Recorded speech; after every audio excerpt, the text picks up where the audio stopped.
นี่คือตำนานของต้นข้าวสวัสดีครับทุกคนครับผมนิกเองครับข้าวทุกเมล็ดที่เรากินทุกวันนี้เนี่ยนะครับมันเต็มไปด้วยเรื่องราวมากมายทุกพื้นที่ทั่วโลกต่างพูดถึงสิ่งเดียวกันว่าข้าวนั้นถูกดูแลด้วยเทพีผู้หนึ่งที่เรียกว่าแม่โพธิ์ศพมีเรื่องราวอะไรซ่อนอยู่ในเมล็ดข้าวบ้างเดี๋ยวมารับชมกันครับกับเรื่องราวของแม่โพธิ์ศพสืบสานตำนานต้นข้าวครับ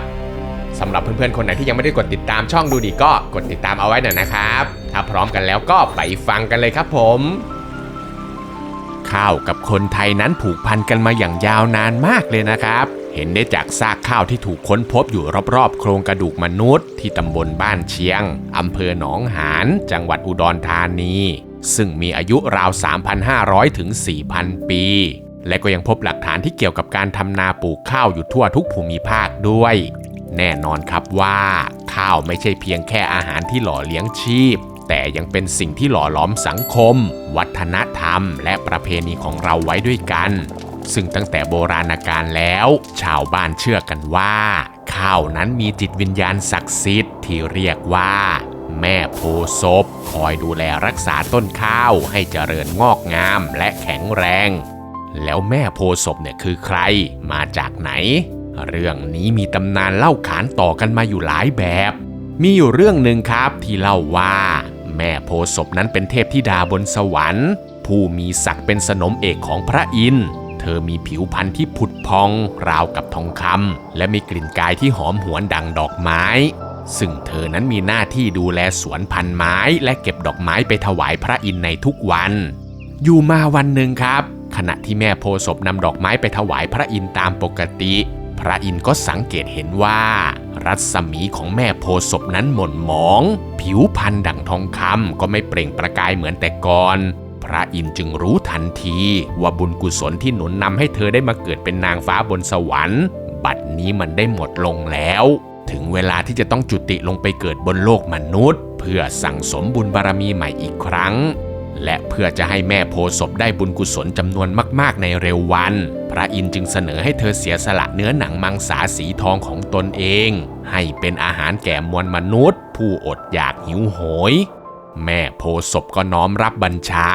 กราบลาพระอินทร์แล้วไปเก็บดอกมณฑาทิพย์จนเต็มอ้อมแขนจากนั้นก็เหาะลงไปยังป่าหิมพานต์เพื่อขอพึ่งใบบุญจากพระฤาษีตาไฟ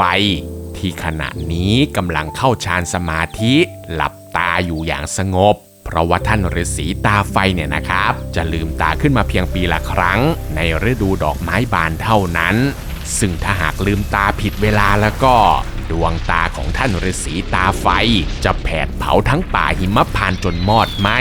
แต่ทว่าวันนั้นล่ะครับเมื่อแม่โพธิ์ศพเข้ามาใกล้ท่านฤาษี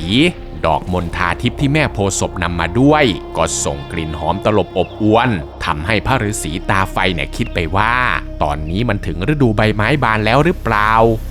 ด้วยความสงสัยฤาษีตาไฟจึงลืมตาขึ้นมาก่อนเวลาและไฟจากตาของท่านฤาษีนั่นแหละครับก็ได้ไปแผดเผาร่างของแม่โพธิ์ศพจนมอดไหม้เหลือเพียงขี้เถ้ากองอยู่ตรงหน้าฤาษีเท่านั้นพระฤาษีตาไฟเนี่ยรู้สึกผิดมากเลยนะครับท่านจึงรีบไปเอาน้ำมนต์มาราดลงบนกองขี้เถ้าเพื่อชุบชีวิตนางฟ้าผู้น่าสงสารให้กลับคืนมามีชีวิตอีกครั้ง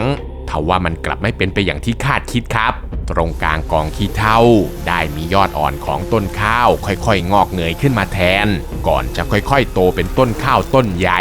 มีรวงข้าว1รวงและมีเมล็ดข้าวสีทองขนาดใหญ่เท่าผลฟักเพียง1เมล็ดพระฤาษีตาไฟเห็นดังนั้นก็แปลกใจมากแต่ทันใดนั้นเองล่ะครับแม่โพธิ์ศพในร่างของต้นข้าวก็กลับคืนร่างเดิมแล้วเล่าความจริงทุกอย่างให้ฟังว่านางเนี่ยตั้งใจจะสละเนื้อหนังมังสาของตนเองให้ไปเป็นอาหารแก่โลกจึงขอให้พระฤาษีช่วยแจกจ่ายเมล็ดข้าวนี้ให้แก่มนุษย์ด้วยเถิดฤาษีตาไฟได้รู้ดังนั้นก็หายสงสัยและยินดีที่จะช่วยแม่โพธิ์ศพอย่างยิ่งแม่โพธิ์ศพจึงคืนร่างกลับเป็นต้นข้าวตามเดิมพระฤาษีตาไฟเนี่ยนะครับนั่งพิจารณาอยู่สักพักก่อนจะเห็นว่าเมล็ดข้าวที่มีขนาดใหญ่เท่าผลฟักนี้คงยากต่อการที่จะกินและลำบากต่อการนำไปขยายพันธุ์ต่อในอนาคตพ พระฤาษีตาไฟจึงนำเอาไม้เท้าของตนเองขึ้นมาอธิษฐานจิตแล้วใช้ไม้เท้านั้นแตะลงบนเมล็ดข้าวทันใดนั้นแหละครับเมล็ดข้าวขนาดใหญ่เท่าผลฟักก็แตกกระจายออกกลายเป็นแมลงเม่าบินกระจายไปทั่วทุกสารทิศแล้วจึงตกลงสู่พื้นดินเติบโตงอกเงยกลายเป็นต้นข้าวและกลายเป็นอาหารให้แก่เหล่ามนุษย์ทั้งหลายเรื่อยมาจนถึงทุกวันนี้เลยล่ะครับนอกจากตำนานแม่โพธิ์ศพกับฤาษีตาไฟแล้วนะครับก็ยังมีอีกตำนานหนึ่งที่เล่าถึงเทพธิดาผู้ดูแลข้าวเป็นเรื่องราวจากทางภาคใต้ที่เล่าย้อนไปไกลถึงในสมัยที่มนุษย์ยังไม่รู้จักข้าวตอนนั้นนะครับพวกเรายังอาศัยขุดรากไม้มันหรือว่าเก็บผลไม้มากินเป็นอาหารหลักซึ่งในช่วงเวลานั้นเองก็มีหญิงสาวชาวบ้านผู้หนึ่งนามว่าแม่โพธิ์ศพเธอเป็นหญิงที่มีความงดงามทั้งกายและใจดำรงชีวิตอยู่ในศีลธรรมอย่างเคร่งครัดใช้ชีวิตอยู่เพียงลำพังโดยไม่มีใครรู้ที่มาที่ไปของเธอเลยมีอยู่วันหนึ่งครับขณะที่แม่โพธิ์ศพกำลังนั่งชมธรรมชาติอยู่ริมฝั่งแม่น้ำมันก็ได้มีนกตัวหนึ่งบินผ่านมาและถ่ายมูลของมันลงบนก้อนหินตรงหน้าแม่โพธิ์ศพพอดีแม่โพธิ์ศพเนี่ยก็สังเกตมูลนกแล้วก็สงสัยว่าเจ้านกเนี่ยมันไปกินอะไรมากันนะทำไมมูลของมันจึงละเอียดกว่าสัตว์ที่กินรากไม้เผือกมันหรือผลไม้แม่โพธิ์ศพจึงคิดว่านกเหล่านี้จะต้องได้กินอาหารที่ดีมากๆแน่และเธอเนี่ยนะครับก็เกิดความปรารถนาอยากจะให้มนุษย์ทั้งโลกได้กินอาหารอันแสนวิเศษเช่นเดียวกับนกแต่ก็ยังไม่รู้นะครับว่าจะไปหามันได้จากที่ไหนแม่โพธิ์ศพก็เลยอธิษฐานอยู่ริมฝั่งแม่น้ำว่าขอให้นางเนี่ยได้พบกับอาหารอันแสนวิเศษนี้ด้วยเถิดสิ้นคำอธิษฐานของแม่โพธิ์ศพเทพพยดาทั้งหลายก็บันดาลให้ปลาฉลาดตัวใหญ่โผล่หัวขึ้นมาเหนือน้ำก่อนที่เจ้าปลาฉลาดนั้นจะกล่าวทักทายกับแม่โพธิ์ศพด้วยถ้อยคำที่อ่อนหวานและก็เชื้อเชิญให้นางขึ้นขี่หลังของมันเพื่อที่จะพาข้ามไปอีกฝั่งหนึ่งของแม่น้ำเพราะที่นั่นท่านจะได้พบกับสิ่งที่ปรารถนาแม่โพธิ์ศพได้ยินดังนั้นก็ดีใจมากรีบขึ้นนั่งบนหลังของปลาฉลาดแล้วเดินทางไปยังอีกฝั่งหนึ่งของแม่น้ำทันทีเมื่อไปถึงฝั่งแล้วเธอก็ลงจากหลังปลาฉลาดเดินขึ้นฝั่งไปเพียงลำพังแม่โพธิ์ศพเนี่ยนะครับเดินผ่านป่าไประยะหนึ่งเธอก็ได้ไปพบกับทุ่งนากว้างใหญ่ที่เต็มไปด้วยรวงข้าวสีทองไกลสุดลูกหูลูกตาทั้งยังมีนกนานาชนิดบินลงมาจิกกินข้าวกันอย่างสนุกสนานและในที่สุดแม่โพธิ์ศพก็ได้พบคำตอบแล้วว่าที่แท้พวกนกมันก็กินข้าวเป็นอาหารนี่เองแม่โพธิ์ศพไม่รอช้าครับรีบไปหยิบเอาเมล็ดข้าวเมล็ดหนึ่งมาแกะเปลือกเพื่อลองกินปรากฏว่ารสชาติของข้าวนั้นมันหอมหวานมากแถมมันยังทำให้แม่โพธิ์ศพดูมีสง่าราศีสดใสและแข็งแรงขึ้นมาอย่างน่าอัศจรรย์มากจนแม่โพธิ์ศพเนี่ยนะครับเพลิดเพลินกับการกินข้าวโดยไม่รู้ตัวจนการเวลาล่วงเลยผ่านไปยาวนานถึง100 ปีแม่โพธิ์ศพจึงระลึกถึงชาวบ้านขึ้นมาได้ว่าพวกเขาคงอยากจะกินข้าววิเศษนี้ด้วยเหมือนกันเธอไม่รอช้าครับรีบตัดเอาต้นข้าวติดตัวไป7 ต้นแล้วเดินทางกลับมายังริมฝั่งแม่น้ำเมื่อมาถึงเทพพยดาก็ไม่รอช้าบันดาลให้ปลาฉลาดโผล่หัวขึ้นมาเพื่อช่วยแม่โพธิ์ศพข้ามฝั่งน้ำเพื่อกลับบ้านทันทีและเมื่อมาถึงอีกฝั่งน้ำแม่โพธิ์ศพก็ไปนั่งอยู่ริมฝั่งเหมือนแต่ก่อนและตอนนั้นเองล่ะครับก็มีชายคนหนึ่งชื่อตาพุกเดินมาตักน้ำที่ริมแม่น้ำพอดีเมื่อตาพุกได้เห็นความมีสง่าราศีของแม่โพธิ์ศพเขาก็เข้าไปพูดคุยทักทายว่าเธอเป็นใครมาจากที่ไหนแม่โพธิ์ศพจึงพูดคุยกับตาพุกอย่างเป็นมิตรและก็เล่าเรื่องที่เธอข้ามฝั่งแม่น้ำไปเมื่อ100 ปีที่แล้วพร้อมกับบอกเคล็ดลับว่าถ้าตาพุกอยากจะมีสง่าราศีแบบนางก็จะต้องกินข้าวนะตาพุกได้ยินแบบนั้นก็นึกอยากจะมีออร่าแบบแม่โพธิ์ศพบ้างเขาจึงเชิญแม่โพธิ์ศพเดินทางไปยังหมู่บ้านด้วยกันเพื่อไปแจกจ่ายข้าวให้กับชาวบ้านให้พวกเขาได้กินข้าวกันทุกคนพอมาถึงตาพุกก็ประกาศให้ชาวบ้านมาต่อแถวเพื่อรอรับเมล็ดข้าวจากแม่โพธิ์ศพซึ่งแม่โพธิ์ศพเนี่ยก็บอกกับชาวบ้านทุกคนนะครับว่าข้าวนี้จะต้องปลูกเอาไว้7 ปีนะจึงจะสามารถเอามากินได้ ชาวบ้านทุกคนก็รับทราบแล้วนำเอาเมล็ดข้าวกลับบ้านไปปลูกในพื้นที่บ้านของตัวเองดูแลรักษาต้นข้าวอย่างดีจนครบ7 ปีก็ได้เก็บเกี่ยวข้าวพวกชาวบ้านเนี่ยดีใจมากเลยนะครับรีบนำเอาข้าวส่วนหนึ่งในนาของตนเองไปให้แม่โพธิ์ศพทำขวัญให้ชาวบ้านทุกคนที่ได้ลิ้มรสข้าวเป็นครั้งแรกต่างก็พากันกินข้าวอย่างอร่อยและก็ทำให้พวกเขาเนี่ยมีความสุขกันทั่วหน้านับแต่นั้นมาล่ะครับทุกคนก็กินข้าวไม่นานข้าวก็กลายเป็นอาหารหลักของทุกบ้านแม่โพธิ์ศพก็อยู่กับชาวบ้านแบบนั้นเรื่อยมาคอยดูแลข้าวและชาวบ้านให้อยู่กันอย่างสงบสุขแต่พอการเวลาผ่านไปครับมนุษย์ที่นิสัยไม่ดีก็เริ่มมีจำนวนเพิ่มมากขึ้นมีบางพวกเนี่ยนะครับไม่เคารพข้าวไม่เห็นคุณค่าของข้าวถ้าทำข้าวหกก็ไม่เคยเก็บหรือเสียดายคนพาลบางคนเนี่ยก็โมโหหิวเอาแต่โทษแม่โพธิ์ศพว่านางเนี่ยกลั่นแกล้งทำให้หุงข้าวสุกไม่ทันกินจนแม่โพธิ์ศพเกิดน้อยใจและทนกับพฤติกรรมที่มนุษย์ทำกับต้นข้าวที่เธออุตส่าห์หามาให้ไม่ได้แม่โพธิ์ศพจึงออกไปจากหมู่บ้านหนีเข้าป่าหิมพานต์ไปและไม่กลับมาหาชาวบ้านอีกเลยนับตั้งแต่นั้นล่ะครับการปลูกข้าวของชาวบ้านก็ไม่ดีเหมือนแต่ก่อนจนไม่นานพวกเขาก็ตระหนักได้ว่าเหตุที่มันเป็นเช่นนี้มันก็เป็นเพราะไร้บารมีของแม่โพธิ์ศพคอยดูแลต้นข้าวให้ชาวบ้านคนพาลบางส่วนจึงเริ่มสำนึกผิดและก็หันกลับมาดูแลต้นข้าวอย่างดีอีกครั้งพร้อมทั้งเริ่มพยายามตามหาแม่โพธิ์ศพเพื่อที่จะให้เธอกลับมาอยู่กับชาวบ้านเหมือนอย่างเคยแต่ทว่าป่าหิมพานต์นั้นมันยากที่จะไปถึงพวกเขาจึงได้แต่คิดเพราะไม่มีใครกล้าเข้าไปในป่าลึกลับแห่งนี้เลยฝ่ายเจ้าปลาฉลาดในแม่น้ำที่ได้รับรู้ถึงความเดือดร้อนของชาวบ้านมันจึงตั้งใจว่าจะช่วยเหลือด้วยการพาแม่โพธิ์ศพกลับมาให้ชาวบ้านเองปลาฉลาดเนี่ยนะครับเริ่มออกเดินทางว่ายจากแม่น้ำของโลกมนุษย์เข้าไปสู่แม่น้ำในป่าหิมพานต์ที่เต็มไปด้วยโขดหินและคลื่นอันรุนแรงร่างของเจ้าปลาฉลาดเนี่ยต้องครูดกับหินมากมายจนร่างกายของมันแบนลงค่อยๆหลุดร่อนและแบนลงเรื่อยๆจนในที่สุดมันก็ได้กลายเป็นปลาฉลาดอย่างที่เราเห็นกันอยู่ทุกวันนี้นั่นเองครับปลาฉลาดเนี่ยนะครับว่ายน้ำไปอย่างไม่ย่อท้อจนในที่สุดมันก็เจอกับแม่โพธิ์ศพในป่าหิมพานต์อย่างที่ตั้งใจ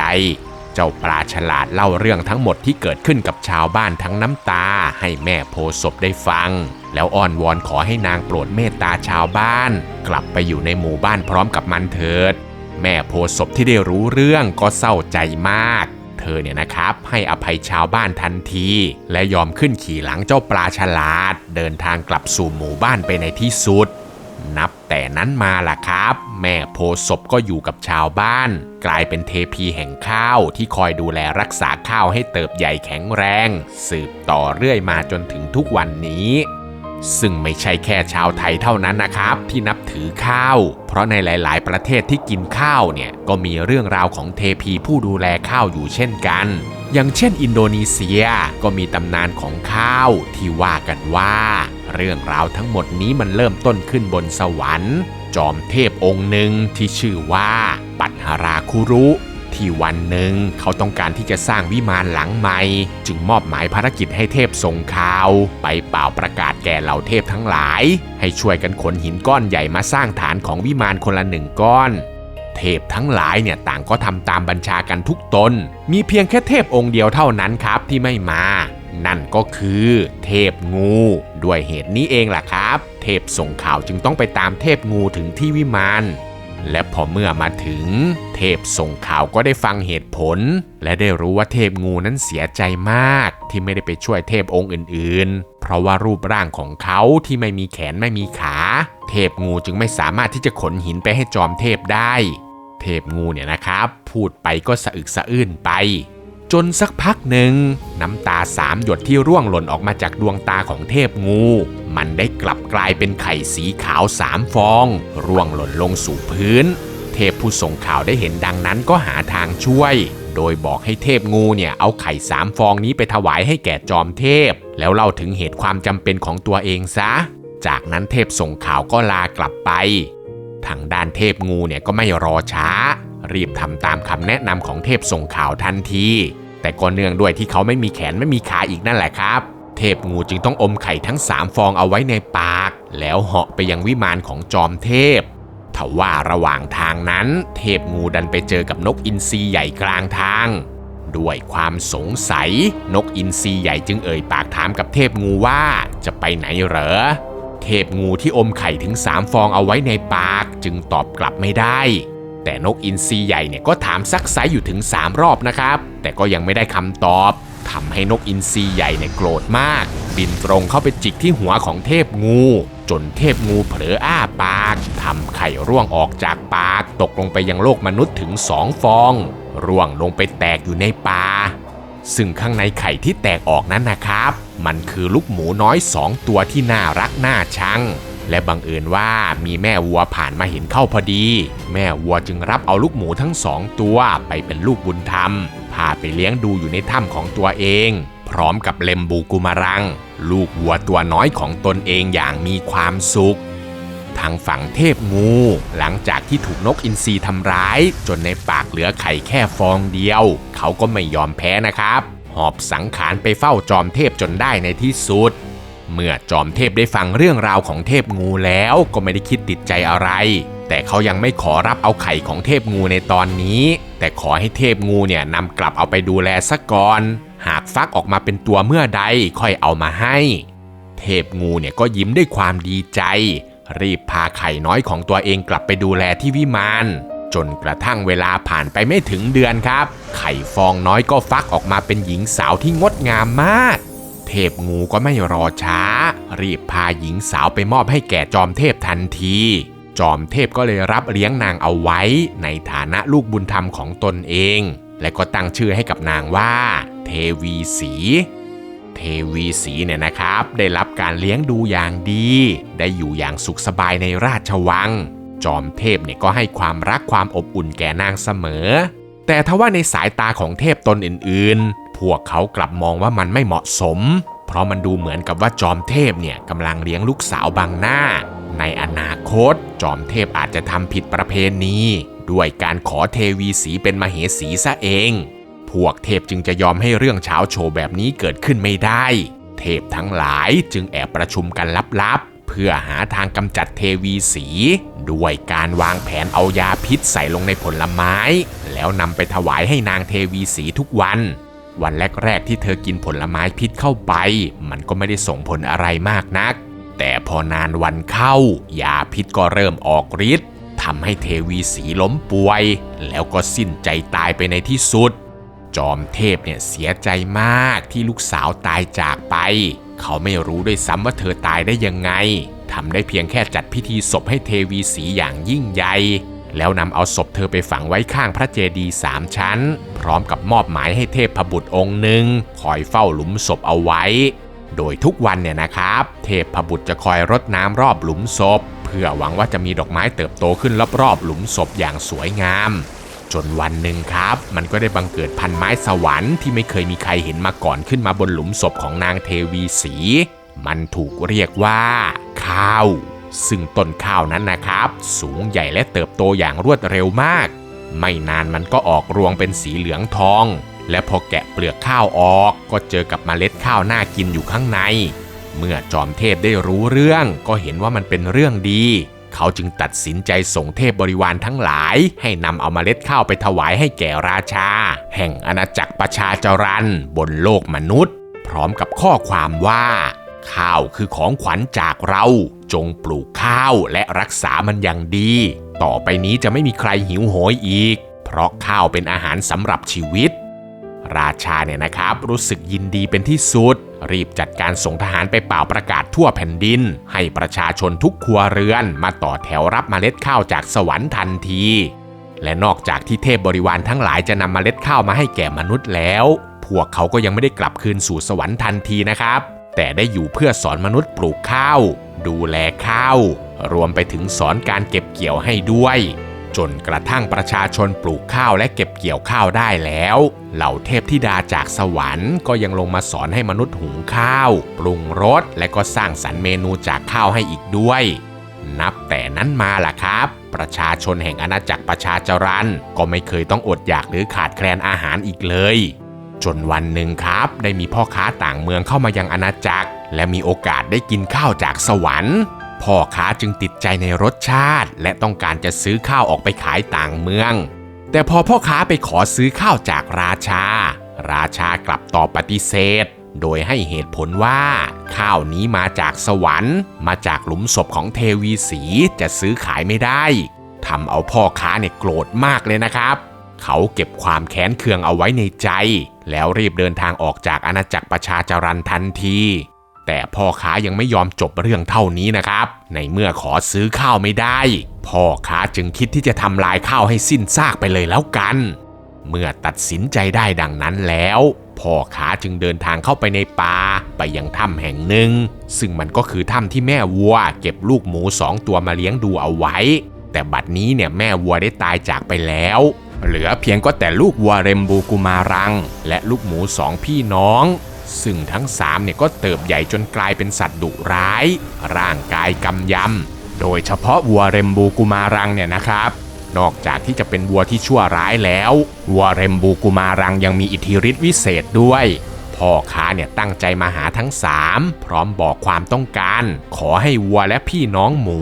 ช่วยไปทำลายข้าวในอาณาจักรประชาจรัญให้หน่อยโทษฐานที่ไม่ยอมขายข้าวให้แก่ตนวัวเรมบูกุมารังเนี่ยก็รับเรื่องและดำเนินการทันทีนำหน้าพี่น้องหมูเดินทางไปยังอาณาจักรประชาจรัญก่อนจะบันดาลพายุใหญ่ไปถล่มทุ่งนาแล้วก็ส่งให้พี่น้องหมูทั้ง2วิ่งไปเหยียบย่ำข้าวงามให้จมดินด้วยเมื่อจอมเทพที่เฝ้ามองมาจากสวรรค์ได้เห็นความเดือดร้อนของมนุษย์เขาก็รีบส่งให้เทพหนุ่มองค์หนึ่งนามว่าพระสุรัญจนะลงมาปราบปรามพระสุรัญจนะเนี่ยนะครับลงมายังทุ่งนาแล้วจัดการใช้พลังพยุงต้นข้าวให้กลับมายืนต้นดังเดิมจากนั้นก็เข้าไปโจมตีหมู2 พี่น้องเพื่อขัดขวางไม่ให้มาเหยียบย่ำข้าวอีกวัวเรมบูกุมารังที่เห็นดังนั้นก็ไม่ยอมแผดเสียงเรียกเหล่าสัตว์จำพวกนกกับหนูในป่าให้มาทำลายข้าวพระสุรัญจนะจึงรีบเสกหมอกหนาขึ้นมาบังตาหมูทั้ง2ให้หลงวนอยู่ในม่านหมอกจากนั้นก็กลับไปยังทุ่งข้าวเพื่อจัดการกับหนูและนกเขาจัดการโปรยยาพิษใส่พวกหนูที่เข้ามากัดต้นข้าวจนสิ้นฤทธิ์แล้วเป่ามนต์ไล่พวกนกนับหมื่นที่บินมาจิกเมล็ดข้าวให้บินหนีไปแต่วัวเรมบูกุมารังเนี่ยก็ยังไม่ยอมแพ้นะครับเรียกเหล่าสัตว์ทั้งหลายในป่าให้ออกมาทำลายทุ่งนาและบ้านเมืองของชาวบ้านให้ราบคาบแต่ก็ไม่ทันได้ทำอะไรครับเหล่าสัตว์ป่าทั้งหลายก็ถูกกับดักหลุมพรางและตะข่ายดักจับที่พระสุรัญจนะเสกขึ้นมาดักไว้รอบเมืองทุกทิศทางดักจับเอาไว้จนหมดวัวเรมบูกุมารังจึงตัดสินใจท้าสู้กับพระสุรัญจนะตัวต่อตัวมันลับเขาของมันกับต้นไม้แล้วกระโจนเข้าใส่ศัตรูด้วยกำลังอันมหาศาลแต่ทว่าพระสุรัญจนะก็กระโดดหลบได้แม้กระนั้นเจ้าวัวร้ายก็ยังคงวิ่งเข้าใส่ด้วยความโมโหหลับหูหลับตาวิ่งโดยไม่มองทางจนไม่ทันได้เห็นว่าพระสุรัญจนะได้ยื่นขาข้างหนึ่งออกมาขัดขาของเจ้าวัวทำให้เจ้าวัวเนี่ยล้มลงไม่เป็นท่าโดนพระสุรัญจนะจับตีนวัวข้างหนึ่งแล้วเหวี่ยงตัวมันหมุนติ้วอยู่ในอากาศจนเจ้าวัวเนี่ยเวียนหัวและทรมานมากสุดท้ายนะครับเจ้าวัวก็ต้องขอยอมแพ้และขอให้เทพบุตรเนี่ยเมตตาไว้ชีวิตมันด้วยพระสุรัญจนะจึงบอกกับเจ้าวัวว่าเขาจะหยุดก็ต่อเมื่อเจ้าวัวและพี่น้องหมูของมันจะสัญญาว่าต่อไปนี้จะหันมาปกป้องและรักษาต้นข้าวไปตลอดชีวิตเจ้าวัวเรมบูกุมารังเนี่ยก็ไม่ลังเลครับตบปากรับคำในทันทีพระสุรัญจนะจึงยอมปล่อยตัวเจ้าวัวร้ายและพี่น้องหมูให้เป็นอิสระนับแต่นั้นมาล่ะครับวัวเรมบูกุมารังและ2 พี่น้องหมูก็ไม่เคยไปรุกรานนาข้าวอีกเลยแต่จะคอยเฝ้าดูแลและปกป้องนาข้าวอย่างซื่อสัตย์เพื่อให้ชาวเมืองประชาจรัญได้มีอาหารกินและอยู่กันอย่างสงบสุขสืบต่อไปครับ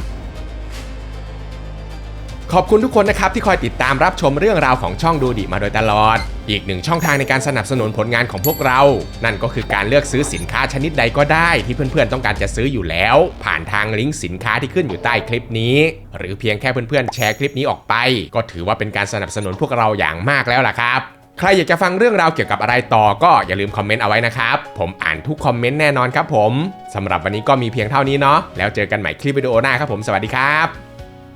บ๊ายบาย